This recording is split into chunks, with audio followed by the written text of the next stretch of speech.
Hi friends, welcome back to our YouTube channel. ನಾನು ನಿಮ್ಮ ನವೀನ್. ನಾನಿವತ್ತು ಬೆಳಗ್ಗೆ 7:30 ವಿಡಿಯೋನ ಸ್ಟಾರ್ಟ್ ಮಾಡ್ತಾ ಇದ್ದೀನಿ. ನಾನು ಇವತ್ತು ನಮ್ಮ ಮನೆಯಲ್ಲಿ ಚಿತ್ರಾನ್ನ ಮಾಡ್ತಾ ಇದ್ದೀನಿ. ರೈಸ್ ಆಲ್ರೆಡಿ ಮಾಡಿಟ್ಕೊಂಡಿದ್ದೀನಿ ಓಪನ್ ಪಾತ್ರೆಯಲ್ಲಿ. ಯಾಕೆಂದರೆ ಚಿತ್ರಾನ್ನಕ್ಕೆ ರೈಸು ಉಡುಡಿಯಾಗಿ ಬರಬೇಕು. ಕುಕ್ಕರ್ಲಿ ಮಾಡಿಬಿಟ್ರೆ ಸ್ವಲ್ಪ ಉದುದ್ರಾಗಿ ಬರಲ್ಲ. ಸೊ ಹಾಗಾಗಿ ನಾನಿವಾಗ ಚಿತ್ರಾನ್ನ ಮಾಡ್ತಾಯಿದ್ದೀನಿ. ಚಿತ್ರಾನ್ನ ಮಾಡೋದಕ್ಕೆ ಈಗ ಆಲ್ರೆಡಿ ಎಣ್ಣೆ ಕಾಯಕ್ಕಿಟ್ಟಿದ್ದೀನಿ.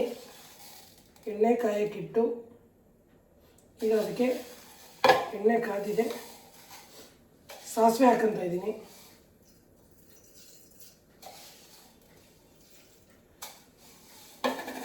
ಸೊ ಸಾಸಿವೆ ಆದ ನಂತರ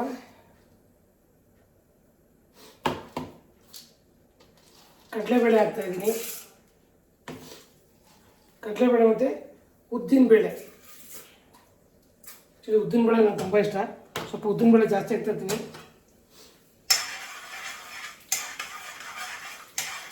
ಇದನ್ನು ರೋಸ್ಟ್ ಮಾಡಿಕೊಂಡು ಜೊತೆಗೆ ಈಗ ಕಡಲೆಬೇಳೆನೂ ಹಾಕೊಬೇಕು. ಕಡಲೆಬೇಳೆ ಹಾಕಂತ ಇದ್ದೀನಿ. ಮುಂಚೆ ಎಲ್ಲ ನಾವು ಚಿಕ್ಕವರಿದ್ದಾಗ ಕಡಲೆಬೇಳೆ ಜಾಸ್ತಿ ಇಷ್ಟ ಆಯ್ತಾಯಿತ್ತು. ಇತ್ತೀಚೆಗೆ ಕಡಲೆಬೇಳೆ ಇಷ್ಟ ಆಗಲ್ಲ.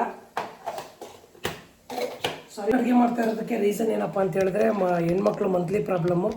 ಸೊ ಹಾಗಾಗಿ ಇವತ್ತು ನಾನು ಅಡುಗೆ ಮಾಡ್ತಾಯಿದ್ದೀನಿ. ಇಲ್ಲಾಂದರೆ ಸ್ವಲ್ಪ ರಮ್ಯವರೇ ಮಾಡ್ತಾಯಿದ್ರು. ಅಯ್ಯೋ, ಕಡಲೆ ಬೀಜ ಎಲ್ಲ ಸುಟ್ಟೋಯ್ತು.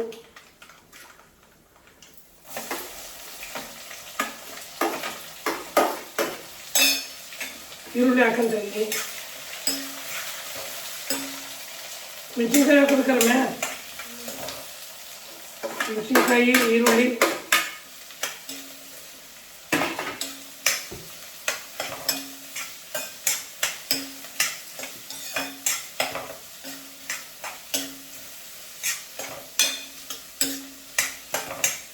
ಈರುಳ್ಳಿ ಮತ್ತು ಮೆಣಸಿನ್ಕಾಯಿನ ಹಾಕ್ಕೊಂಡು ರೋಸ್ಟ್ ಮಾಡ್ತಾಯಿದ್ದೀನಿ. ಈರುಳ್ಳಿ ಬ್ರೌನ್ ಕಲರ್ ಬರೋವರೆಗೂ ಎಲ್ಲ ಹುರ್ಕೊಬೇಕು.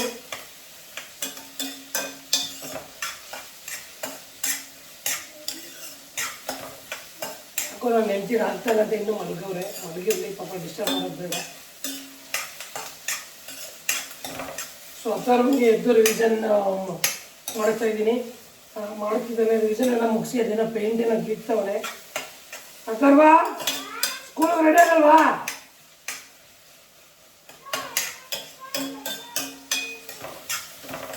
ಸೊ ಇದಕ್ಕೆ ಸ್ವಲ್ಪ ಅರಿಶಿನ ಪುಡಿ ಹಾಕಬೇಕು.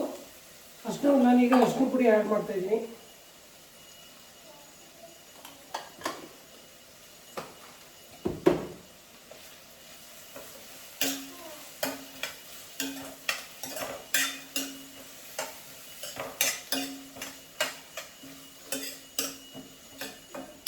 ನಾನು ಮಾಡೋ ಚಿತ್ರಾನ್ನ ತಿಂದ್ಬಿಟ್ಟು ಪಾಪ ಇವರು ಹೇಗಿರ್ತಾರೋ ಗೊತ್ತಿಲ್ಲ. ಇಲ್ಲ, ನನಗೆಲ್ಲ ಅಷ್ಟೊಂದು ಪರ್ಫೆಕ್ಟಾಗೆಲ್ಲ ಅಡುಗೆ ಮಾಡೋಕ್ಕೆ ಬರಲ್ಲ. ನೋಡ್ಕೊಂಡಿರ್ತೀನಿ, ಆದರೂ ಸ್ವಲ್ಪ ಕನ್ಫ್ಯೂಷನ್ ಆಗಿಬಿಡುತ್ತೆ.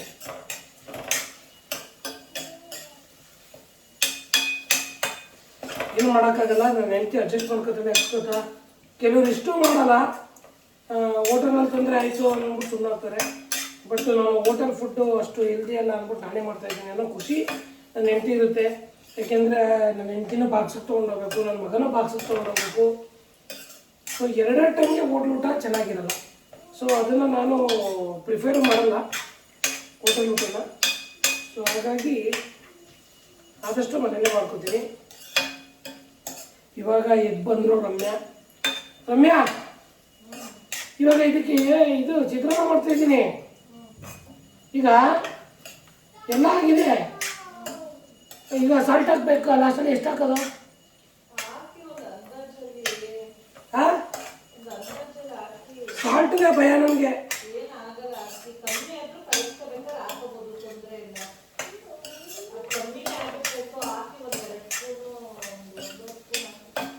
ಅದು 1.5 ಲೋಟ ರೈಸ್ ಹಾಕಿರೋದು.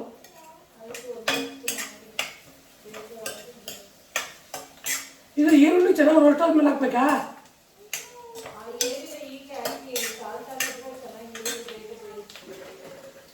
ಎಷ್ಟು 1.5 ಸ್ಪೂನ್ ಹಾಕ್ಲಾ?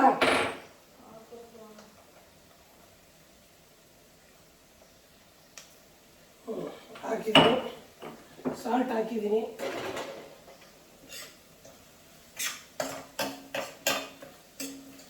ಪಾಪು ಸ್ನಾನ ಮಾಡಬೇಕು. ಎತ್ತಡಿ ಬ್ಯಾಗ್ಗೆ ಬುಕ್ಸ್ ಎಲ್ಲ ಹಾಕಳಿ.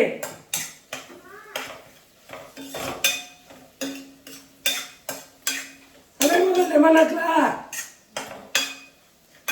ಅಮ್ಮ?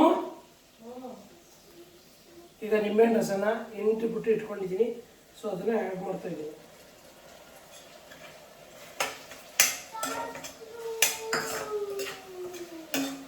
ಸೊ ರಮೇಶ್ ಚೆನ್ನಾಗಿಲ್ಲ ಅಂದ್ರೆ ದಯವಿಟ್ಟು ಬೈಕಬೇಡ ಅಮ್ಮ.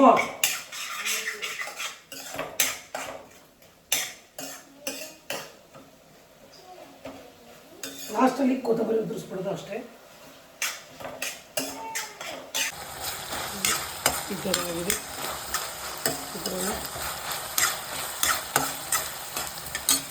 ಇಲ್ಲಿ ರೈಸ್ ಮಾಡಿ ಇಟ್ಕೊಂಡಿದ್ದೀನಿ.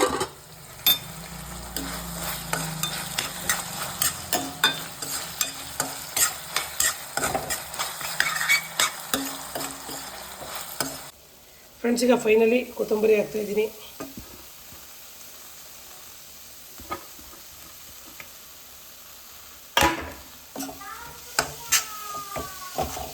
ಫ್ರೆಂಡ್ಸ್, ನಾನು ಮಾಡಿರೋವಂಥ ಚಿತ್ರಾನ್ನ ಈ ಥರ ಬಂದಿದೆ. ಟೇಸ್ಟ್ ಮಾಡಿ ನೋಡಿದೆ, ಚೆನ್ನಾಗೂ ಬಂದಿದೆ. ಈಗ ರಮ್ಯಾಗೆ ಮತ್ತು ತರುವಂಗೆ ಇಬ್ಬರಿಗೂ ಬಾಕ್ಸ್ಗೆ ಹಾಕಬೇಕು. ಬಾಕ್ಸ್ಗೆ ಹಾಕ್ತಾಯಿದ್ದೀನಿ. ಆರೆಂಜ್ ಹಾಕಿದ್ದೀನಿ ಆ ಥರಂಗೆ.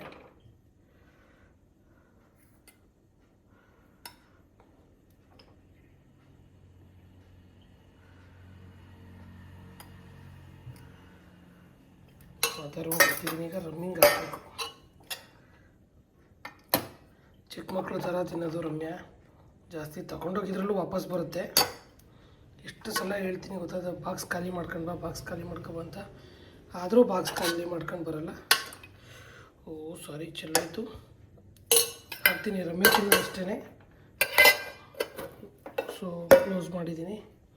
ನಮ್ಮ ಹತ್ರ ಒಂದು ಬಾಕ್ಸ್ಗೆ ಈಗ ಆರೆಂಜು ಮತ್ತು ಚಿತ್ರಾನ್ನ ಹಾಕಿದ್ದೀನಿ. ನೋಡಿ ಫ್ರೆಂಡ್ಸ್, ನನ್ನ ಮಗನ ಫ್ರೆಶ್ ಅಪ್ ಮಾಡಿಸಿ ಚಿತ್ರಾನ್ನ ಹಾಕ್ಕೊಟ್ಟಿದ್ದೀನಿ. ತಿಂತಾ ಇದ್ದಾನೆ. ತಿನ್ಬೇಕಾದ್ರೆ ಸ್ವಲ್ಪ ಟಿ ವಿ ನೋಡಬೇಕು ಅವನು. ಸೊ ಏನು ಮಾಡೋಕ್ಕಾಗಲ್ಲ. ಬೇರೆ ಟೈಮಲ್ಲಿ ನನ್ನ ಮಗ ನೋಡೋಲ್ಲ. ಗುಡ್ ಬಾಯ್ ಅವನು. ನೋಡಿ, ಎಲ್ಲ ಕ್ರಯಾನ್ಸ್ ತೊಗೊಂಡು ಹಿಂಗೆ ಸೋಫಾ ಮೇಲೆ ನಿನ್ನೆ ತೋರಿಸಿದ್ನಲ್ಲ, ನಿನ್ನೆ ವೀಡಿಯೋದಲ್ಲಿ, ಏನು ಮಾಡಿದ್ರೂ ಕೇಳಲ್ಲ. ಕ್ರಯಾನ್ಸ್ ತಗೊಂಡು ಬರೋದು, ಇದೆಲ್ಲ ಸೋಫಾ ಮೇಲೆ ಇಟ್ಕೊಂಬೇಡ ಅಂತ ಹೇಳಿದ್ದೀನಿ. ನಿನ್ನೆ ಸ್ಕೂಲಿಂದ ಬಂದ ತಕ್ಷಣ ಹೇಳಿಲ್ಲ ನಾನು, ಕ್ರಯಾನ್ಸಲ್ಲೇ ಸೋಫಾ ಮೇಲೆ ಇಟ್ಬೇಡ, ಇಲ್ಲಿ ಟಿಪ್ಪ ಮೇಲೆ ಇಟ್ಕೋಬೇಕು ಅಂತ.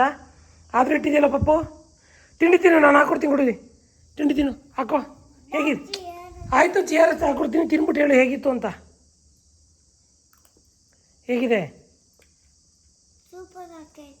ಹೌದಾ? ಮಮ್ಮಿ ಮಾಡೋದು ಇಷ್ಟನಾ ಡ್ಯಾಡಿ ಮಾಡೋದು ಇಷ್ಟನಾ? ಡ್ಯಾಡಿ ಮಾಡೋದು ಇಷ್ಟನಾ? ಸರಿ, ಥ್ಯಾಂಕ್ ಯು ಮಗನೇ, ಥ್ಯಾಂಕ್ ಯು. ನೋಡಿ, ಬಾಕ್ಸು ಎಲ್ಲ ಹಾಕಿದ್ದೀನಿ ಮಗನಿಗೂ. ಈಗ ಇಲ್ಲಿ ಸ್ಕೂಲ್ಗೆ ಈಗ ವ್ಯಾನ್ ಬರುತ್ತೆ. ಬ್ಯಾಗ್ ಯಾವುದು ಸ್ಕೂಲ್ ಬ್ಯಾಗ್ ಅಲ್ಲಪ್ಪ, ಸ್ಕೂಲ್ ಬ್ಯಾಗು ಇಲ್ಲಿ ಇಟ್ಟಿದ್ದಾನೆ. School bag exam, last exam ಇವತ್ತು. ಎಲ್ಲ ಹಾಕೊಂಡಿದ್ಯಾ? ಹಾಂ, exam pad, single line notebook, eraser ಎಲ್ಲ ಹಾಕೋ. ಎಲ್ಲ ಆಗಿದೆ. ಈಗ ರಮ್ಮಿನ ಬ್ಯಾಗಿಗೂ ವಾಟರ್ ಬಾಟ್ಲು ಫಿಲ್ ಮಾಡಿ ಊಟ ಹಾಕ್ಬಿಟ್ಟು ಬಾಕ್ಸ್ಗೆ ಆಲ್ರೆಡಿ ಹಾಕಿದ್ದೀನಿ. ಈಗ ಕಳಿಸ್ಬೇಕು. ಎಷ್ಟು ಕೆಲಸ ಇರುತ್ತೆ ಪಾಪ ಹೌಸ್ ವೈಫ್ಗಳಿಗೆ. ನಿಜವಾಗ್ಲೂ ಅವ್ರ ಸ್ಥಾನಕ್ಕೆ ಹೋಗಿ ನಾವು ನಿಂತ್ಕೊಂಡು ನೋಡಿದಾಗಲೇ ಅವ್ರ ಕಷ್ಟಗಳು ಅರ್ಥ ಆಗೋದು. ಸೊ ಇವತ್ತು ಹೌಸ್ ಹಸ್ಬೆಂಡಾಗಿ ಒಂದಿನ ಅನ್ನೋ ಥರ ಬೆಳಗ್ಗೆ ತಿಂಡಿ, ಮಕ್ಕಳನ್ನ ರೆಡಿ ಮಾಡಿ ಸ್ಕೂಲಿಗೆ ಕಳಿಸೋದು, ಹಸ್ಬೆಂಡ್ ಕಳಿಸೋ ಥರ ನಾನು ವೈಫನ್ ಡ್ಯೂಟಿ ಕಳಿಸ್ಬಿಟ್ರೆ ಮುಗೀತು. ಆಮೇಲೆ ನಾನು ರೆಡಿ ಆಗಿಬಿಟ್ಟು, ನನ್ನದು ಮಂತ್ ಎಂಡ್ ಇರೋದ್ರಿಂದ ಫೈನಾನ್ಷಿಯಲ್ ಇಯರ್ ಎಂಡು ನನಗೂ ಸಿಕ್ಕಾಪಟ್ಟೆ ಕೆಲಸಗಳಿದೆ. ನಾನು ನನ್ನ ಕೆಲಸಗಳನ್ನ ನೋಡಬೇಕು. ಏನೇ ಅಲ್ಲಿ, ಅದರಲ್ಲೂ ನನ್ನ ಮಗ ತಿಂಡಿ ಚೆನ್ನಾಗಿದೆ ಅಂತ ಹೇಳ್ದೆ, ಭಾಳ ಖುಷಿ ಆಯಿತು ನನಗೆ. ಏನು ಮಗನೇ? ಊಟ. ಹೌದಾ? ಬಾಕ್ಸು ಅಷ್ಟೇ ಫುಲ್ ಖಾಲಿ ಮಾಡ್ಕೊಂಡು ಬರಬೇಕು. ಓಕೆನಾ? ಆರೆಂಜು ಹಾಕಿದ್ದೀನಿ. ಹಾಂ, ಇಲ್ಲಿ ನೋಡು, ಹೇಳು ನಮ್ಮ ಪಪ್ಪ ಹೇಗೆ ಮಾಡಿದ್ದು ತಿಂಡಿ ಅಂತ ಹೇಳು. ನಮ್ಮ ಪಪ್ಪ ನೀನು ಹೇಳ್ಬೇಕು ಅದನ್ನು ಹೇಗಿತ್ತು ಅಂತ. ನಮ್ಮ ಪಪ್ಪ ಚೆನ್ನಾಗಿದೆಯಾ ಚೆನ್ನಾಗಿಲ್ವಾ? ಹಾಂ, ಅದನ್ನೇ ಹೇಳು. ನಮ್ಮ ಪಪ್ಪ ಚೆನ್ನಾಗಿ ಮಾಡಿದ್ದಾರೆ ತಿಂಡಿ.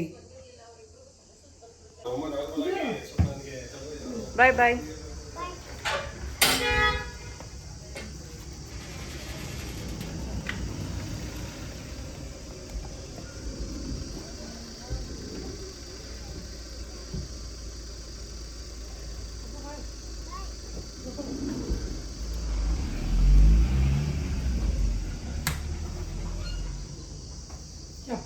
ಮಗುನ ಸ್ಕೂಲಿಗೆ ಕಳಿಸ್ಬಿಟ್ರೆ ಒಂಥರ ಸಮಾಧಾನ. ಹಾಗೆಯೇ ಸ್ನಾನ ಎಲ್ಲ ಮಾಡಿ ಫ್ರೆಶ್ ಅಪ್ ಆಗಿ ದೇವ್ರ ಪೂಜೆ ಎಲ್ಲ ಆಯಿತು. ಸೊ ಈಗ ಲಾಸ್ಟ್ ಟೈಮ್ ಶಾಪಿಂಗ್ ಹೋಗಿದ್ದಾಗ ಇದು ನನ್ನ ಹೆಂಡತಿ ಕೊಡಿಸಿದ ಟೀ ಶರ್ಟು. ಸೊ 4-5 ಟೀ ಶರ್ಟ್ಗಳು ಮತ್ತು ಪ್ಯಾಂಟ್ಸ್ಗಳೆಲ್ಲ ತೊಗೊಂಡಿದ್ದೆ. ನಾನಿವಾಗ ಅದನ್ನು ವೇರ್ ಮಾಡಿ ರೆಡಿಯಾಗಿದ್ದೀನಿ. ನಂದು ಸ್ವಲ್ಪ ಆಫೀಸ್ ಕೆಲಸದ ಮೇಲೆ ಒಂದು ಕಸ್ಟಮರ್ ವಿಸಿಟ್ ಇದೆ, ಹೊರಗಡೆ ಹೋಗ್ತಾಯಿದ್ದೀನಿ. ಹಾಗೆ ನನ್ನ ಹೆಂಡತಿ ಬ್ಯುಸಿ ಆಗಿರೋದ್ರಿಂದ ಏನು ಹೇಳಿದ್ರು, ಇವತ್ತು ಅವ್ರ ಅಕ್ಕನ ಬರ್ಡೇ ಇರೋದ್ರಿಂದ ಆ್ಯಕ್ಚುಲಿ ನೆನ್ನೆ ರಾತ್ರಿನೇ ಹೋಗ್ಬೇಕಿತ್ತು ನಾವು ಸ್ವಲ್ಪ ಶಾಪಿಂಗ್ಗೆ, ರಮ್ಮಿಂಗು ಆಗ್ತಾ ಇರಲಿಲ್ಲ.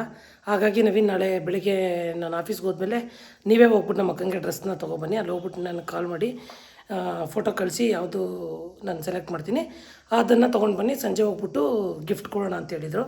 ಸೊ ಹಾಗಾಗಿ ಈಗ ನಾನು ಪೂಜೆ ಎಲ್ಲ ಮುಗಿಸಿ ಟಿಫನ್ ಆಗಲೇ ತಿಂದು ಸ್ವಲ್ಪ ಮನೆಯೆಲ್ಲ ನೆನ್ನೆನೇ ಒರೆಸಿದ್ರಿಂದ ಬರೀ ಕಸ ಎಲ್ಲ ಗುಡಿಸಿ ಪಾತ್ರೆ ಎಲ್ಲ ಇದ್ದಿದ್ದೇನೆಲ್ಲ ತೊಳೆದ್ಬಿಟ್ಟು ತಿಂಡಿ ಮಾಡಿದ್ದನ್ನು ಬೆಳಗ್ಗೆ. ಇವಾಗ ನಾನು ಪೂಜೆ ಎಲ್ಲ ಮುಗಿಸಿ ಸ್ನಾನ ಮುಗಿಸಿ ಪೂಜೆ ಮುಗಿಸಿ ಹೊರಡ್ತಾ ಇದ್ದೀನಿ. ಹಾಗೆ ಇಲ್ಲಿ ಸ್ವಲ್ಪ ನನ್ನ ರಿಲೇಷನ್ ಒಬ್ಬರು ಬೆಂಗಳೂರಲ್ಲಿದ್ದಾರೆ, ಅವರು ಸೈಟದು ವೀಡಿಯೋ ಕಳಿಸಿ ಅಂತ ಹೇಳಿದರು. ಇನ್ವೆಸ್ಟ್ಮೆಂಟ್ ಪರ್ಪಸ್ಗೆ ಒಂದು ಸೈಟ್ ಇದೆ ಅಂತ ಹೇಳಿದ್ದೆ, ಹಾಗಾಗಿ ಅದೊಂದು ವೀಡಿಯೋ ಕಳಿಸಿ ನವೀನ್ ಅಂತ ಹೇಳಿದರು. ಹಾಗಾಗಿ ಅದೊಂದು ವೀಡಿಯೋನ ಅವ್ರಿಗೆ ಸೆಂಡ್ ಮಾಡಿಬಿಟ್ಟು ಈಗ ಅಂದವೇ ಹೊರಡಬೇಕು. ನಾನು ನೋಡಿ ಈಗ ತಾನೇ ಸ್ನಾನ ಮಾಡಿ ಫ್ರೆಶ್ ಅಪ್ ಆಗಿ ಬಂದೆ. ಕೆಲವ್ರು ಕೇಳ್ತಾರೆ ಏನಕ್ಕೆ ಕಣ್ಣು ಕೆಂಪಾಗುತ್ತೆ ಅಂತ. ನನಗೆ ಇದೇ ಥರ, ನನಗೆ ಸ್ನಾನ ಮಾಡಿದ ತಕ್ಷಣ ಕಣ್ಣೆಲ್ಲ ರೆಡ್ ಆಗಿಬಿಡುತ್ತೆ.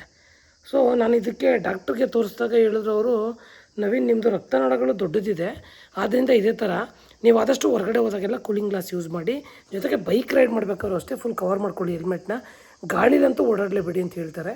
ಸೊ ಅದಕ್ಕೆ ನಂದು ಇಷ್ಟು ಕಣ್ಣು ರೆಡ್ಡು. ಕೆಲವರು ಏನಪ್ಪ ಅಂದರು ಡ್ರಿಂಕ್ಸ್ ಮಾಡಿಬಿಟ್ಟವನ್ನ ಕುಡ್ದಿರ್ತಾರಲ್ಲ ಅವ್ರ ಥರನೇ ಕಣ್ಣು ರೆಡ್ ಆಗಿಬಿಡುತ್ತೆ ನಂದು. ಸೊ ಏನೂ ಮಾಡೋಕ್ಕಾಗಲ್ಲ. ಆ್ಯಕ್ಚುಲಿ ಒಬ್ಬ ಮನುಷ್ಯ ಚೆನ್ನಾಗಿ ಕಾಣೋದು ಕಣ್ಣಿಂದನೇ. ಆ ಕಣ್ಣು ಸುತ್ತ ಅದು ಅಷ್ಟು ಬಿಳುಪಾಗಿದ್ದರೆ ತುಂಬ ಚೆನ್ನಾಗಿ ಕಾಣ್ತಾರೆ. ಬಟ್ ನಾನು ರೆಡ್ ಬಂದಾಗ ನನ್ನನ್ನೇ ನೋಡ್ಕೊಳಕ್ಕಾಗಲ್ಲ. ಅದು ಇವಾಗ ಸ್ನಾನ ಮಾಡಿದ್ದೀನಲ್ಲ ತಲೆಗೆ, ಅದಕ್ಕೆ ಹಂಗೆ ಆಗ್ಬಿಟ್ಟಿದೆ. ಇನ್ನೊಂದು 5-10 ನಿಮಿಷ ಬಿಟ್ಟರೆ ಅದು ಸರಿ ಹೋಗ್ಬಿಡುತ್ತೆ. ಒಂದು ಸ್ವಲ್ಪ ರೆಡಿಶ್ ಕಡಿಮೆ ಆಗಿ ವೈಟ್ ಥರ ಆಗುತ್ತೆ. ಸೊ ಅದು ಬಿಟ್ಟರೆ ಬೇರೆ ಥರ ನನಗೆ ದೃಷ್ಟಿ ಪ್ರಾಬ್ಲಮ್ ಅವೆಲ್ಲ ಏನಿಲ್ಲ. ಆರಾಮಾಗಿ ನಾನು ರಮ್ಮಿಂಗಿಂತ ಚೆನ್ನಾಗಿ ದೂರದಲ್ಲಿರೋದೆಲ್ಲ ಓದ್ತೀನಿ. ನಾನು ಆ್ಯಕ್ಚುಲಿ ಹಿಂಗೆ ಇದು ಕಣ್ಣು ತೋರ್ಸೋಕೆ ಈ ಥರ ರೆಡ್ ಆಗುತ್ತಲ್ಲ, ಏನಾದರೂ ಗ್ಲಾಸ್ ಹಾಕ್ಕೊಬೇಕಾ ಅಂದ್ಬಿಟ್ಟು ಟೆಸ್ಟ್ ಮಾಡ್ಸೋಕ್ಕೆಲ್ಲ ಹೋದಾಗ ಅದು ಮಾಮೂಲಿ ಓದೋಕ್ಕೆ ಕೊಡ್ತಾರಲ್ಲ, ದೂರದಲ್ಲಿರೋದೆಲ್ಲ ಓದ್ತೀನಿ. ಸೊ ನಿಮಗೆ ಕಣ್ಣು ಪ್ರಾಬ್ಲಮ್ ಇಲ್ಲ, ಬಟ್ ಅದು ರಕ್ತನಾಳ ದೊಡ್ಡದಿರೋದ್ರಿಂದ ಅದು ರೆಡ್ಡಿಶ್ ಆಗುತ್ತೆ ಅಂತ ಹೇಳಿದರು ಅಷ್ಟೇ, ಇನ್ನೇನು ಪ್ರಾಬ್ಲಮ್ ಇಲ್ಲ. ಸೊ ಹಂಗಾಗಿ ನಾನು ತಲೆ ಕೆಡ್ಸ್ಕೊಳಕ್ಕೆ ಹೋಗಲ್ಲ. ನಮ್ಮನ್ನ ಯಾರು ನೋಡಬೇಕು, ಮದುವೆ ಆಯಿತು, ಮಕ್ಕಳಾಯಿತು, ಇದು ಯಾವ ಥರ ದೊಡ್ಡ ಸಮಸ್ಯೆನೂ ಅಲ್ಲ. ಸೊ ಇದು ಏನು ಅಂಥ ದೊಡ್ಡ ಸಮಸ್ಯೆ ಅಲ್ಲ ಅಂತ ಹೇಳಿದ್ರು. ಸ್ಪೆಕ್ಸ್ ಗಗಲ್ಸ್ ಯೂಸ್ ಮಾಡಿ ಅಂದಿದ್ದಾರೆ. ಸೊ ನೋಡ್ತೀನಿ. ಅದ್ರ ಆಮೇಲೆ ಎ ಸಿ ಹಾಕೊಂಡ್ರು ಆಗ್ಬಿಡಲ್ಲ ನನಗೆ. ಕಾರಲ್ಲಿ ಎ ಸಿ ಹಾಕೊಂಡ್ರು ಡೈರೆಕ್ಟಾಗಿ ಬಂದಾಗ ಕಣ್ಣಿಗೆ ಏನಾಗ್ಬಿಡುತ್ತೆ, ಆವಾಗಲೂ ಇದೇ ಥರ ಆಗುತ್ತೆ. ಸೊ ಈಗ ಹೊರಡ್ತೀನಿ. ನಾನು ನಮ್ಮ ಅತ್ತಿಗೆಗೆ ಯಾವ ಥರ ಡ್ರೆಸ್ ತೊಗೋತೀನಿ ಅಂತ ನಿಮ್ಮ ವೀಡಿಯೋದಲ್ಲಿ ತೋರಿಸ್ತೀನಿ. ಬಟ್ ಗಿಫ್ಟ್ನ ಇವರು ಯಾರು ನಮ್ಮ ಅತ್ತಿಗೆ ಕೊಡಬೇಕಾದ್ರೆ ನನ್ನ ಹೆಂಡತಿ ಚಾನಲ್ ಇದೆಯಲ್ಲ, ರಮ್ಯಾ ವಿ ನವೀನ್ ಚಾನಲ್ಲು, ಅದರಲ್ಲಿ ನಾವು ತೋರಿಸ್ತೀವಿ. ಈಗ ನಾನು ಶಾಪಿಂಗ್ ಮಾಡೋದೆಲ್ಲ ನಿಮಗೆ ತೋರಿಸ್ತೀನಿ, ಬನ್ನಿ ನೋಡಿ. ಹೊರಟೆ ಎಷ್ಟು ಬಿಸಿಲು ಬಂದುಬಿಟ್ಟಿದೆ, ಆಲ್ರೆಡಿ ಕಾದು ಹೋಗ್ಬಿಟ್ಟಿದೆ. ಹಂಗೆ ಸಿಕ್ಕಾಬಿಟ್ಟೆ ಬಿಸಿಲಿದೆ.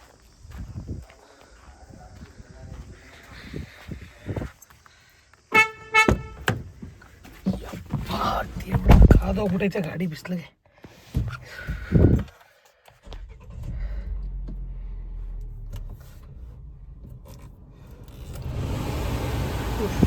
ಯಪ್ಪ ದೇವ್ರೆ, ಎಷ್ಟು ಬಿಸಿಲಿದೆ ಗೊತ್ತಾ, ಸಿಕ್ಕಾಬಿಟ್ಟೆ ಬಿಸಿಲು. ಸೊ ಗೈಸ್ ಬನ್ನಿ ಇವಾಗ ನೋಡೋಣ. ಅದು ವಿಡಿಯೋ ಮಾಡಿಬಿಟ್ಟು ಮನೆ ಸೈಟದು ವಿದ್ಯಾರಣ್ಯಪುರಮಲ್ಲಿ ನಾವು ರೆಗ್ಯುಲರಾಗಿ ತೊಗೊತೀವಿ, ನಮ್ಮ ಪರಿಚಯದ ನೋಡಿ. ಸೊ ಅಲ್ಲಿಗೆ ಹೋಗ್ಬಿಟ್ಟು ಈಗ ನಾನು ನಮ್ಮ ಅತ್ತಿಗೆಗೆ ಡ್ರೆಸ್ ಶಾಪ್ ಮಾಡಿಬಿಟ್ಟು ವಾಪಸ್ ಮನೆಗೆ ಬಂದು ಇನ್ನು ಒಂದು ಕೆಲಸಗಳಿದೆ ನೋಡಬೇಕು, ಒಂದು ಕಸ್ಟಮರ್ ವಿಸಿಟ್ ಮುಗಿಸ್ಕೊಂಡು ಸೊ ಶಾಪಿಂಗಲ್ಲಿ ಮತ್ತೆ ಸಿಗ್ತೀನಿ. ಬಾಯ್. ಪವನ್ಜಿ, ಈಗ ನಾವೇನಿದ್ದೀವಿ ಇವೆಲ್ಲ ಈ ಮನೆಗಳು ಲಾಲ್ ಬಹದ್ದೂರ್ ಶಾಸ್ತ್ರಿ ನಗರ, ಅಂದರೆ ಇದೆಲ್ಲ ಮೂಡೋ ಅಲಾಟೆಡ್ ಪ್ರಾಪರ್ಟಿಗಳು. ಇದು ಎಲ್ಲಿವರೆಗೆ ಬರುತ್ತೆ ಅಂದರೆ ಇದು ಎಲ್ಲ ಇದು ಸಿ ಎಗೆ ಬಿಟ್ಟಿರೋದು ಮೂಡೋದವ್ರೇ. ಇಲ್ಲಿವರೆಗೆ ಎಂಡ್ ಆಗುತ್ತೆ ಮೂಡೋ ಅಲಾಟೆಡ್ ಪ್ರಾಪರ್ಟಿಗಳು. ಇಲ್ಲಿ ನೋಡಿ ಈ ರೋಡ್ ಇದೆಯಲ್ಲ, ಇಲ್ಲಿಂದ ಚಾಮುಂಡೇಶ್ವರಿ ನಗರ ಅಂತ ಸ್ಟಾರ್ಟ್ ಆಗುತ್ತೆ. ಇದು ಚಾಮುಂಡೇಶ್ವರಿ ನಗರದ ಪಾರ್ಕು, ಈ ಲೇಔಟು. ಇದು ಈ ಲೇಔಟಲ್ಲೇ ಸೈಟ್ ಇರೋದು. ಇದು ನಿಮ್ಗೆ ಹೇಳೋದಲ್ಲ, ಈಗ ನಮ್ಮ ವೈಫ್ ಅವ್ರ ಫ್ರೆಂಡ್ಗೆ ಕೊಡಿಸಿದ ಮನೆ ಇದು, ಆಯಿತಾ, ನಂದಿತಾ ಕಿರಣ್ ಅಂತ. ಸೊ ಇದೊಂದು ಕಾರ್ನರ್ ಸೈಟು, ಇದೆಲ್ಲ ಸೇಲ್ಗಿರೋದು. ಇದು ಸೈಟ್ ನಂಬರ್ 12, ಇದು ನಮ್ಮದೇ ಸೈಟ್. ಇದು ಈಸ್ಟ್ ಫೇಸು 30-40 ಬರುತ್ತೆ ಇದು. ಅದ್ರ ಜೊತೆಗೆ ಈ ಸೈಟು ಸೇಲ್ಗಿಲ್ಲ, ಈ ಸೈಟು ಇರೋದು. ಈ ಮನೆ ಇದೆಯಲ್ಲ, ಈ ಮನೆ ಪಕ್ಕ ಸೈಟ್ ನಂಬರ್ 22. ಈಗ ನಾನು ಈಸ್ಟ್ ಕಡೆಗಿದ್ದೀನಿ. ಇದು ಈಸ್ಟು, ಅದು ನಾರ್ತ್ ಬರುತ್ತೆ ಆ ಕಡೆ. ಸೊ ಈಸ್ಟ್ ನಾರ್ತ್ಗೆ ಫೇಸಿಂಗ್ ಇದೆ ಸೈಟು. 20x30 ಸುತ್ತ ಮನೆಗಳಾಗಿದೆ, ಏನು ಸಮಸ್ಯೆ ಇಲ್ಲ. ನೋಡಿ ಅಲ್ಲೂ ದೊಡ್ಡ ಮನೆ ಆಗಿದೆ, 30-40 ಕೆಳಗಡೆ ಪೂರ ಕಾರ್ ಪಾರ್ಕಿಂಗ್ ಬಿಟ್ಟು ಮೇಲ್ಗಡೆ 2 ಫ್ಲೋರ್ ಮನೆ ಆಗಿದೆ. ಇಲ್ಲೂ ಮನೆ ಆಗಿದೆ, ಅಲ್ಲೂ ಮನೆ ಆಗಿದೆ, ಅಲ್ಲೂ ಎಲ್ಲ ಹಿಂದೆ ಎಲ್ಲ ಅಲ್ಲೆಲ್ಲ ದೂರದಲ್ಲಿ ತೋರಿಸ್ಕೊಂಡೆ ಅಲ್ಲೂ ಮನೆಗಳಾಗಿದೆ. ಸೊ ಅದೆಲ್ಲ ಶಾಂತೇರಿ ಗೋಪಾಲಗೌಡ ನಗರ. ಇನ್ನು ಆ ಕಡೆ ಅಲ್ಲೂ ದೂರದಲ್ಲೂ ಎಲ್ಲ ಮನೆಗಳಾಗಿದೆ, ತುಂಬ ಲೇಔಟ್ಗಳಿದೆ ಆ ಕಡೆ ಎಲ್ಲ. ಸೊ ಇದೇ ನವದುರ್ಗ ಶಾಪು, ಇದು ಮೇನ್ ರೋಡಲ್ಲೇ ಇರೋದು.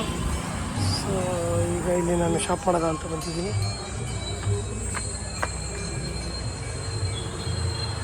ಸರ್ ಆ್ಯಕ್ಚುಲಿ ನವದುರ್ಗ ಫ್ಯಾಷನ್ಸ್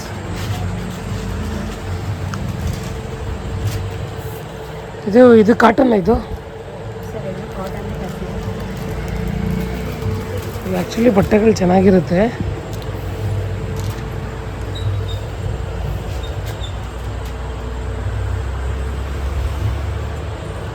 ನಾನು ಯಾವ ಬಟ್ಟೆ ತೊಗೊಂಡೆ ಅಂತ ಗೆಸ್ ಮಾಡಿ ಕಮೆಂಟ್ ಹಾಕಿ.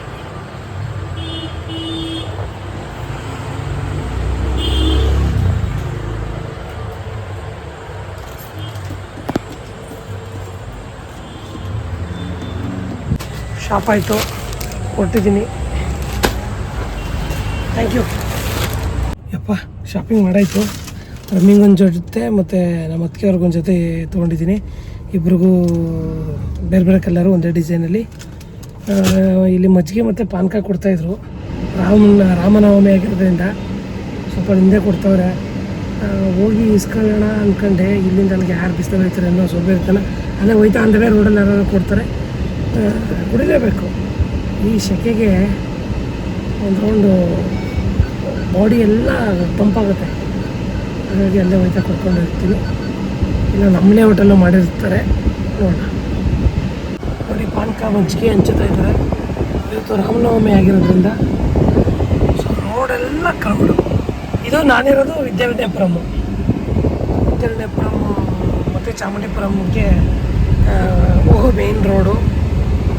ವಿದ್ಯಾರಣ್ಯಪುರಂ 2ನೇ ಮುಖ್ಯ ರಸ್ತೆ. ಇದು ಒಂಥರ ನನಗೆ ಈ ಏರಿಯಾ ಇಷ್ಟ ಆಗುತ್ತೆ, ಯಾಕೆಂದರೆ ಸಿಟಿ ಸ್ವಲ್ಪ ತುಂಬ ಡೆವಲಪ್ ಆಗಿದೆಯಲ್ಲ. ಸೊ ಏನು ಬೇಕು ಅದೆಲ್ಲ ಇಲ್ಲೇ ಸಿಗುತ್ತೆ. ಸೊ ಈಗ ನಾನು ಹೋಗಿದ್ದಲ್ಲ ನವದುರ್ಗ, ಅವ್ರು ಇದು ರಾಣಿ ಶೋರೂಮ್ ಓಪನ್ ಮಾಡಿದ್ದು ಅವರೇ, ಬಟ್ ಪಾರ್ಟ್ನರ್ಶಿಪ್ಪಲ್ಲಿ ಓಪನ್ ಮಾಡಿದ್ರು. ಈಗ ಯಾಕೋ ಅವ್ರಿಗೆ ಪಾರ್ಟ್ನರ್ಶಿಪ್ ಆಗಿ ಬರಲಿಲ್ಲ ಅಂತೆ. ಪಾರ್ಟ್ನರ್ಶಿಪ್ ಆಗಿ ಬಂದಿಲ್ಲ ಅಂದ್ಬಿಟ್ಟು ಈಗ ಇಬ್ಬರೂ ಅವ್ರ ಪಾರ್ಟ್ನರ್ಗೆ ವಹಿಸ್ಬಿಟ್ಟು ಇವ್ರು ಮುಂಚೆ ಇದ್ದಿದ್ದು ನವದುರ್ಗನೇ ನೋಡ್ಕೊತಾ ಇದ್ದಾರೆ. ಸೊ ಬಟ್ಟೆ ಚೆನ್ನಾಗಿದೆ ಅಂದ್ಬಿಟ್ಟು ನಾನು ಅಲ್ಲಿಂದ ಇಲ್ಲಿವರೆಗೂ ಬರ್ತೀನಿ. ಯಾಕೆಂದರೆ ನಾನು ಹೆಂಡ್ತೀನಿ ನಾನು ಇಬ್ಬರು ಬರ್ತಾಯಿದ್ವಿ, ಈಗ ನೋಡ್ಕೊಂಡಿದ್ದೀವಲ್ಲ. ನನಗೂ ಅಂಗಡಿಯವ್ರ ಪರಿಚಯ ಇರೋದ್ರಿಂದ ಸ್ವಲ್ಪ ನೆಗೋಷಿಯಬಲಲ್ಲೇ ಹಾಕ್ಕೊಡ್ತಾರೆ ಬಟ್ಟೆಗಳನ್ನ. ಆಮೇಲೆ ಕ್ವಾಲಿಟಿನೂ ಅಷ್ಟೇ ತುಂಬ ಚೆನ್ನಾಗಿರುತ್ತೆ, ಹಾಗಾಗಿ ಬರ್ತೀವಿ ಇಲ್ಲಿಗೆ. ಎಷ್ಟು ಬಿಸಿಲಿದೆ ನೋಡಿ, ಯಪ್ಪ ದೇವ್ರೆ, ಸಖತ್ತು ಬಿಸಿಲಿದೆ. ಆಚೆ ಹೋದರೆ ಸ್ಕಿನ್ ಬರ್ನ್ ಆಗಿಬಿಡುತ್ತೆ ಏನೋ ಆ ಥರ, ಅಷ್ಟು ಬಿಸಿಲಿದೆ. ಆ್ಯಕ್ಚುಲಿ ಬರ್ಬೇಕಾದ್ರೆ ನಾನು ಹೊಸುಂಡಿ ಮತ್ತು ಈ ಕಡೆ RMC ಬಂಡಿಪಾಳ್ಯ ಕಡೆ ಬಂದೆ, ನಮ್ಮ ಮನೆಯಿಂದ ರಿಂಗ್ ರೋಡಲ್ಲೇ. ಈಗ ಹೋಯ್ತಾ ಇಲ್ಲೇ JSS ಊಟಿ ರೋಡಲ್ಲಿ ರೈಟ್ ಹೋಗಲ್ಲ, ಲೆಫ್ಟ್ ಹೋಗ್ಬಿಟ್ಟು ಸಿದ್ಧಾರ್ಥ ಲೇಔಟ್ ಮೇಲೆ ಹೋಗ್ಬಿಡ್ತೀನಿ, ಮಾಲ್ ಆಫ್ ಮೈಸೂರು ಕಡೆ. ಏನು ಇಷ್ಟೊತ್ತಲ್ಲೇನು ಟ್ರಾಫಿಕ್ ಇರಲ್ಲ, ಅದರಲ್ಲೂ ಜನ ಇವಾಗ ಬಿಸಿಲಿರೋದ್ರಿಂದ ಮಧ್ಯಾಹ್ನ ಟೈಮ್ ಹೊರಗಡೆ ಏನು ಅಷ್ಟಾಗಿ ಓಡಾಡಲ್ಲ, ಟ್ರಾಫಿಕ್ ಕಡಿಮೆ ಇರುತ್ತೆ. ಮೈಸೂರು ಬತ್ತಾ ಟ್ರಾಫಿಕ್ಕೇನೆ, ಏನು ಟ್ರಾಫಿಕ್ ಏನು ಕಡಿಮೆ ಇಲ್ಲ ಅಂತ ಏನು ಹೇಳೋಂಗಿಲ್ಲ. ಯಾಕೆ ಅಂತ ಹೇಳಿದ್ರೆ ವೆಹಿಕಲ್ಸ್ಗಳು ಜಾಸ್ತಿ ಆಗ್ತಿದೆಯಲ್ಲ. ಏನು ದಿನ ರೋಡ್ಗೆ ಎಷ್ಟು ವೆಹಿಕಲ್ಸ್ಗಳು ಇಳಿತವೆ ಅಂದರೆ, ಶೋರೂಮಿಂದ ಕಾರ್ಗಳು ತಗೊಳ್ತಾನೆ ಇರ್ತಾರೆ, ತುಂಬ ವೆಹಿಕಲ್ಸ್ಗಳಾಗ್ತಾಯಿದೆ. ಸೊ ರೋಡ್ಗಳು ಎಲ್ಲ ದೊಡ್ಡದಾಗಲ್ಲ, ಇರೋಷ್ಟು ಜಾಗದಲ್ಲೇ ಓಡಾಡಬೇಕು, ಹಾಗಾಗಿ ಟ್ರಾಫಿಕ್ ಜಾಸ್ತಿ. ಈಗ ಇದು ನಂಜನಗೂಡು ಹೈವೇ, ಇದು ಅಂದರೆ Ooty highway. JSS Ooty college ಇದೆ, Ooty college, JSS college Ooty road. Women's ಅಂತ ಏನಿಲ್ಲ, ಮೆನ್ನು ವುಮೆನ್ ಇಬ್ಬರದು ಕಾಲೇಜ್. ಅದು ಸರಸ್ವತಿ ಪ್ರಭಲ್ ಮಾತ್ರ ಇರೋದು ವುಮೆನ್ಸ್ ಕಾಲೇಜು JSS. ನೋಡಿ ಈ ರೋಡ್ ಅಂತೂ ಇನ್ನೂ ತುಂಬ ಅಗಲ ಬೇಕು, ಸಾಕಾಗಲ್ಲ, ಭಾಳ ಕಂಜೆಸ್ಟೆಡ್ ರೋಡ್ ಇದು. ಆ ಕಡೆ ಪಕ್ಕದಲ್ಲೇ ರಾಜ ಕಾಲುವೆ ಮಾಡಿಬಿಟ್ಟವ್ರೆ, ಅದಕ್ಕೆ ಡಿವೈಡರ್ ಹಾಕ್ಬಿಟ್ಟವ್ರೆ. ಇನ್ನು ಸ್ವಲ್ಪ ಏನು ರೋಡ್ ಇದೆ ಇದೇ ಸೈಜಲ್ಲಿ ಇನ್ನೊಂದು ರೋಡ್ ಹಾಕ್ಬಿಟ್ಟು ಮಧ್ಯದಲ್ಲಿ ಡಿವೈಡರ್ ಹಾಕ್ಬಿಟ್ರೆ ಆ ಕಡೆ ಹೋಗೋರು ಆ ಕಡೆ, ಈ ಕಡೆ ಹೋಗೋರು ಈ ಕಡೆ, ಆ ಥರ ಓಡಾಡ್ತಾರೆ. ನಮ್ಮ ಮೈಸೂರು ಒಟ್ಟಿನಲ್ಲಿ ಚೆಂದ, ಆದರೆ ಬೆಂಗಳೂರು ಥರ ಟ್ರಾಫಿಕ್ ಆಗಿಬಿಟ್ರೆ ನಮಗೆ ಬೇಜಾರಾಗುತ್ತೆ. ಹೋಗೋಣ ಆಯಿತು. ನೋಡಿ ರೋಡ್ಗಳೆಲ್ಲ ಎಷ್ಟು ನೀಟಾಗಿದೆ ನಮ್ಮ ಮೈಸೂರು. Cleanest city Mysuru. ಈ ರೋಡಿಗೆ ಹೋದರೆ ಮಾಲ್ ಆಫ್ ಮೈಸೂರಿಗೆ ಹೋಗುತ್ತೆ. ಮಾಲ್ ಆಫ್ ಮೈಸೂರಿಂದ ಮಾಮೂಲಿ ಟಿ ನರಸೀಪುರ ಮೇನ್ ರೋಡ್ ಹೋಗಿ ನಮ್ಮ ಮನೆಗೆ ಹೋಗ್ಬೋದು. ನೋಡಿ ಬಂದೇ ಬಿಟ್ವಿ. ಈ ಕಡೆ ಏನಿದು ಇದಾಡ್ತಾರಲ್ಲ, ಏನಪ್ಪ ಅದು ಮರ್ತೇ ಹೋಯ್ತು. ಈ ಕಡೆ ಗಾಲ್ಫ್ ಇದೆ, ಚಾಮುಂಡಿ ಬೆಟ್ಟ ಕೆಳಗಡೆ. ಈ ಕಡೆ ಗಾಲ್ಫು, ಈ ಕಡೆ ಮಾಲ್ ಆಫ್ ಮೈಸೂರು. ನನ್ನ ಮಗ ಪಾಪ ಬಾಲ್ನಾಗ ಕರ್ಕೊಂಡೋಗಿ ಅಂತ ಇರ್ತಾನೆ. ಇದು ರೆಡಿಷನ್ ಬ್ಲೂ ಹೋಟೆಲ್ಲು. ಈ ಕಡೆದು ಹಿಂದೆ ಕಾಣ್ತಾ ಇದೆ ನೋಡಿ, ಇದು ರೆಡಿಷನ್ ಬ್ಲೂ ಹೋಟೆಲ್ಲು. ಇದು ಆ ಸಿಗ್ನಲ್ಲು ಝೂ ಸಿಗ್ನಲ್ಲು. ರೈಟ್ ಹೋದರೆ ಟಿ ನರಸೀಪುರ ಮೇನ್ ರೋಡು. ಇದು ರೇಸ್ ಕೋರ್ಸ್. ಜನ ರೇಸ್ ಎಲ್ಲ ಆಡೋಕೆ ಹೋಗ್ತಾರಪ್ಪ. ಇಲ್ಲಿ ರೇಸ್ ಎಲ್ಲ ಆಡೋಕೆ ಹೋಗ್ತಾರೆ. ಮೈಸೂರಲ್ಲಿ ಪೊಲೀಸವರು ಹಿಡಿತಾ ಇದ್ದಾರೆ ಗಾಡಿನ. ಸ್ವಲ್ಪ ಹುಷಾರಾಗಿ ಓಡಾಡಿ, ಪ್ರಾಪರ್ ಡಾಕ್ಯುಮೆಂಟ್ ಇಟ್ಕೊಳ್ಳಿ ಗಾಡೀಲಿ, ಸೀಟ್ ಬೆಲ್ಟ್ ವೇರ್ ಮಾಡಿ, ಜೊತೆಗೆ ಗಾಡಿ ಓಡಿಸೋರು ಹೆಲ್ಮೆಟ್ ಹಾಕೊಳ್ಳಿ. ಸುಮ್ಮನೆ ಅನಾವಶ್ಯಕವಾಗಿ 500 ರೂಪಾಯಿ ದಂಡ ಯಾಕೆ ಕಟ್ತೀರಾ? 500 ರೂಪಾಯಿ ಇದ್ದರೆ ಒಂದು ದಿನದ ಖರ್ಚು ನಿಭಾಯಿಸುತ್ತೆ. ಸೊ ಹಾಗಾಗಿ ಆದಷ್ಟು ಕಾನೂನನ್ನು ಫಾಲೋ ಮಾಡಿ, ರೂಲ್ಸ್ನ ಬ್ರೇಕ್ ಮಾಡಬೇಡಿ, ಫೈನ್ನ ಕಟ್ಟಬೇಡಿ. ಸಿಟಿ ಒಳಗೆ ಸ್ಪೀಡ್ ಲಿಮಿಟ್ ಇದೆ. ಮತ್ತು ಇನ್ನೊಂದು ಇಂಪಾರ್ಟೆಂಟ್ ಅನೌನ್ಸ್ಮೆಂಟ್ ಏನಂದರೆ, ಫೋನ್ ಯೂಸ್ ಮಾಡೋಂಗಿಲ್ಲ. ಜೊತೆಗೆ ಸೀಟ್ ಬೆಲ್ಟ್ ಫೋನ್ ಯೂಸ್ ಮಾಡಿದ್ರೆ ಅಥವಾ ಸೀಟ್ ಬೆಲ್ಟ್ ಯೂಸ್ ಮಾಡೋದು ಆಗದೇ ಇದ್ದರೆ, ಮತ್ತು 5 ವರ್ಷದಲ್ಲಿ 5 ರೂಲ್ಸ್ನ ಬ್ರೇಕ್ ಮಾಡಿದ್ರೆ ಅಂಥವ್ರಿಗೆ ಡ್ರೈವಿಂಗ್ ಲೈಸೆನ್ಸ್ನ ಕ್ಯಾನ್ಸಲ್ ಮಾಡುತ್ತೆ ಅಂತ ಅನೌನ್ಸ್ ಮಾಡಿದ್ದಾರೆ ನಮ್ಮ ಮೈಸೂರಲ್ಲಿ. ಸೊ ಹಾಗಾಗಿ ಆದಷ್ಟು 5 ಸಲ, ಒಂದು ವರ್ಷದಲ್ಲೇ 5 ಸಲ ಅಫೆನ್ಸ್ ಮಾಡಬೇಡಿ, ರೂಲ್ಸ್ ಬ್ರೇಕ್ ಮಾಡಬೇಡಿ, ಹುಷಾರಾಗಿರಿ. ಏನಂದರೆ ಹೆಜ್ಜೆಗೂ CC ಕ್ಯಾಮ್ರಾಗಳು ಹಾಕಿದ್ದಾರೆ. ಫ್ರೆಂಡ್ಸ್, ಹಂಗೆ ಸಿಕ್ಕಾಪಟ್ಟೆ ಬಿಸಿಲಿತ್ತು, ಬಂದಿಲ್ಲ ಒಂದು ಎಳ್ನೀರು ಕುಡಿದೆ. ಇಲ್ಲಿ ಆ್ಯಕ್ಚುಲಿ ಕಬ್ನಾಲ್ ಹುಡುಗ ಗೊತ್ತಿರೋನು, ಅವನ್ನ ನೋಡೋದ ಅಂತ ಬಂದೆ. ಸ್ವಲ್ಪ ಕೆಲಸ ಇತ್ತು, ಪಾರ್ಟಿ ಇಲ್ಲ, ಅವನ್ನೇ ವೆಯ್ಟ್ ಮಾಡ್ತಾ ಇದ್ದೀನಿ. ಎಷ್ಟೊತ್ತು ಬರ್ತಾನೆ ಗೊತ್ತಿಲ್ಲ. ಬಂದರೆ ಅವನ್ನ ಸ್ವಲ್ಪ ನೋಡ್ಕೊಂಡು ಹೋಗಬೇಕು. ಫ್ರೆಂಡ್ಸ್, ಶಾಪಿಂಗ್ ಎಲ್ಲ ಮುಗೀತು. ನನ್ನ ಪರ್ಸ್ನಲ್ ಕೆಲಸಗಳೆಲ್ಲ ಮುಗಿಸ್ಕೊಂಡು ಮನೆಗೆ ಬಂದೆ. ಇವತ್ತು ಆ್ಯಕ್ಚುಲಿ ಅಥರ್ವ ನಾನು 3:45, 4 ಗಂಟೆಗೆ ಬರ್ತಾನೆ ಅಂದ್ಕೊಂಡೆ. ಇವತ್ತು 2:15 ಏನೋ ಬಂದ್ಬಿಟ್ಟ. ಹಾಗಾಗಿ ನಮಗೇನು ಪ್ರಾಬ್ಲಮ್ ಇಲ್ವಲ್ಲ, ಅಜ್ಜಿ ಮನೆ ಹತ್ರ ಇರೋದ್ರಿಂದ ಅಜ್ಜಿ ಮನೆಗೆ ಹೋಗಿ. ಅಂದರೆ ನಾನು ಇವಾಗ ಮನೆಗೆ ಬಂದಾಗ 3 ಗಂಟೆ 19 ನಿಮಿಷ. ಊಟ ಮಾಡಿಲ್ಲ, ಹೊಟ್ಟೆ ತುಂಬ ಹಸಿತಾ ಇದೆ. ಕ್ಲೈಂಟ್ಗಳು ಬಂದುಬಿಟ್ರು ಮನೆ ತೋರಿಸೋದಕ್ಕೆ. ಹೋಗಿ 3:20 ಆಗೋಯ್ತು. ಫಸ್ಟು ಊಟ ಮಾಡಬೇಕು. ಈಗ ರೈಸ್ ಮಾಡಿಕೊಂಡು ತಿನ್ನಬೇಕು. ಸದ್ಯಕ್ಕೆ ಒಂದು ಮಧ್ಯದಲ್ಲಿ ಎಳ್ನೀರು ಕುಡ್ದಿದ್ದರಿಂದ ಇಷ್ಟು ಹೊತ್ತು ಇರೋದಕ್ಕೆ ಆಯಿತು. ಇಲ್ಲ ಅಂತೀರ ಸುಸ್ತಾಗಿ ಆಗಲೇ ಬಿದ್ದೋಗ್ತಾಯಿದೆ. ಹೋಟೆಲ್ ಊಟ ನನಗೆ ಇಷ್ಟ ಆಗೋಲ್ಲ, ಅದರಲ್ಲೂ ವೆಜ್ ಅಂತೂ ಇಷ್ಟ ಆಗೋಲ್ಲ. ಹಾಗಾಗಿ ನಾನು ಹೋಟ್ಲಿಗೆ ಹೋಗೋಲ್ಲ. ನಾನು ಹೋಟೆಲ್ಗೆ ಏನಾದ್ರು ಹೋದ್ರೆ ಅದು ನಾನ್ ವೆಜ್ ಆಗಿರಬೇಕು. ವೆಜ್ಜಲ್ಲಂತೂ ನನಗೆ ಊಟಗಳು ಸೇರೋದೇ ಇಲ್ಲ ಹೋಟ್ಲಲ್ಲಿ. ಹಾಗಾಗಿ ಮನೆಯಲ್ಲೇ ಬಂದು ಆರಾಮಾಗಿ ರೈಸ್ ಇಟ್ಕೊಂಡು, ಹೆಂಗಿರೋ ಫುಲ್ ಬಿಸಿಲಿಂದ ಬಂದಿದ್ದೀನಿ. ಮೊಸರು ಊಟ ಮಾಡೋಣ ಅಂದ್ಬಿಟ್ಟು ಮೊಸರು ತೊಗೊಂಡಿದ್ದೀನಿ. ಒಂದು ಮೊಸರು ತೊಗೊಂಡು, ಒಂದು 1/4 ಲೀಟ್ರ್ ಮೊಸರು ತೊಗೊಂಡು, ಜೊತೆಗೆ ಬರ್ತಾ ಇನ್ನು ಸ್ವಲ್ಪ ರೈಸ್ ಆಗೋ ತನಕ ಜ್ಯೂಸ್ ಕುಡಿಯೋಣ ಅಂದ್ಬಿಟ್ಟು ಪಿಸ್ತಾ ತೊಗೊಂಡೆ. ಒಂದು 1/2 ಲೀಟ್ರ್ ಹಾಲು ತೊಗೊಂಡೆ. ಹಾಲಿತ್ತು, ಇರಲಿ ಅಂತ ತೊಗೊಂಡೆ. ಹೆಂಗೆ ಹೋಗಿದ್ದಲ್ಲ, ಇರಲಿ ಅಂತ ಹಾಲು ತೊಗೊಂಬಿಟ್ಟೆ ಒಟ್ಟಿಗೆ. ಆರಿಂಗೆಲ್ಲ ಕುಡಿಯೋದಕ್ಕೆ ಬೇಕಲ್ಲ ಅಂದ್ಬಿಟ್ಟು ತೊಗೊಂಡಿದ್ದೀನಿ. ಈಗ ರೈಸ್ ಕಿಡ್ತೀನಿ, ಆಮೇಲೆ ಸಿಗ್ತೀನಿ. ಬಾಯ್. ಈಗ ತಾನೇ ರೈಸ್ ಕಿಟ್ಟಿದ್ದೀನಿ. ಜೊತೆಗೆ ದ್ರಾಕ್ಷಿ ಹಣ್ಣು ಇದೆ, ಮೊನ್ನೆ ತಂದಿದ್ದು. ಮನೆಯಲ್ಲಿ ಮೊಸರನ್ನ ದ್ರಾಕ್ಷಿ ಹಾಕೊಂಡು ತಿಂತಾಯಿದ್ರೆ ಅದಕ್ಕಿಂತ ಇನ್ನೇನು ಬೇಕು ಹೇಳಿ. ಊಟ ಸೂಪರಾಗಿರ್ತದೆ. ಬೆಳಿಗ್ಗೆ ಕೋಡುಬಳೆ ತಗೊಂಡು ತಿಂದಿದ್ದು, ಏನೂ ಮುಚ್ಚೆ ಇಟ್ಟಿಲ್ಲ. ರಮ್ಮಿಂಗು ಹಾಕ್ಬೇಕಿತ್ತು, ಸೈಡ್ಸ್ಗೆ ತಗೊಂಡೇ ಹೋಗಿಲ್ಲ. ಅವಳು ಅಂತ ಇಟ್ಬಿಟ್ಟು ಹೋಗೋಳೆ. ಸೊ ಫ್ರೆಂಡ್ಸ್, ರೈಸ್ ಆಯಿತು, ಮೊಸರನ್ನ ಮಾಡ್ಕೊಂಡು ತಿಂತಾಯಿದ್ದೀನಿ. ಈ ವಿಡಿಯೋ ನಿಮ್ಗೆ ಇಷ್ಟ ಆದಲ್ಲಿ ಲೈಕ್ ಮಾಡಿ, ಶೇರ್ ಮಾಡಿ, ಕಾಮೆಂಟ್ ಮಾಡಿ. ಸೊ ನೆಕ್ಸ್ಟ್ ವಿಡಿಯೋದಲ್ಲಿ ಸಿಗ್ತೀನಿ. ಬಾಯ್, ಟೇಕ್ ಕೇರ್.